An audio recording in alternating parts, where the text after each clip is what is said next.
Tuloy, sir. Sir, magandang araw po. Magandang araw naman, sir. Ano po ang ating sadya? May nakapag-ulit po sa akin na ito daw po yung opisina ay nagpapaluwag ng pera. Tama kayo, sir. Hindi kayo nagkamali ng opisinang nilapitan. Opo, nagpapaluwag po kami ng pera sa mababang interes. Ay, ano naman pong requirements para makapag-apply ng loan sa inyo? Wala, sir, kaming hinihinging requirements. Ang amin lang pong isinusulat pangalan, address, at kung magkano ang hihiramin. Ganun po kami kabilis magtiwala sa tao.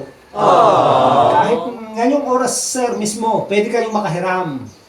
Sir, Ang kailangan ko lang, sir, pangalan, address, at saka kung magkano ang inyong hihiramin. yan po ay pangalan. Inyong kopyahin na lang. Ay, magkano naman, sir, ang inyong hihiramin? Ang bala ko po ay 5,000 lang. Paunang pampuhunan. Yun. Ipaliliwanag ko, sir, sa inyo. Para sa katulad ninyong first time. Sa mga first time po na mag-loan sa amin, ang interest pong amin hinihingi ay 3%. 3% lang. At yun naman po mga pabalik-balik na dito, mga suki na, binababa namin sa 2%. At kapag naibalik nyo naman po sa loob ng wala pang isang buwan, yung inyong hiniram na pera, hindi namin po pinapatungan. Wala na tubo. Wala pong tubo. Dahil ang aming opisina po ay may moto. Ano yun? Ang moto po ng aming opisina, kung tutulong ka rin lang, lubos-lubosin mo na. Hindi po ako nagkamali ng opisina Opo, nilapitan. hindi kayo nagkamali. Ay, paano naman po ang singilan?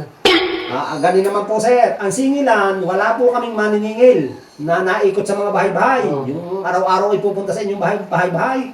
Wala po kaming ganyan. Kung kailan po kayo makaluwag, kung kailan kayo may pera pang bayad, saka po kayo pumunta dito. Kagaling Kahit naman. abutin ng taon, walang problema, sir. Gayon. Oo, sir. At ari pa, sir, ang maganda dito sa aming opisina.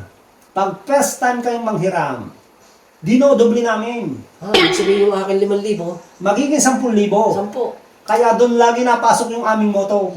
Tutulong ka rin lang, lubos-lubosin na. Ang aming hiling naman lang, sir, ay kami inyong irekomenda sa inyong mga kamag-anak. Ay, uho naman. Tunay na sasabihin ko sa aking mga kamag-anak. Arin na, sir, ang inyong hinihiram na pera. Sir, paano kayo natulala?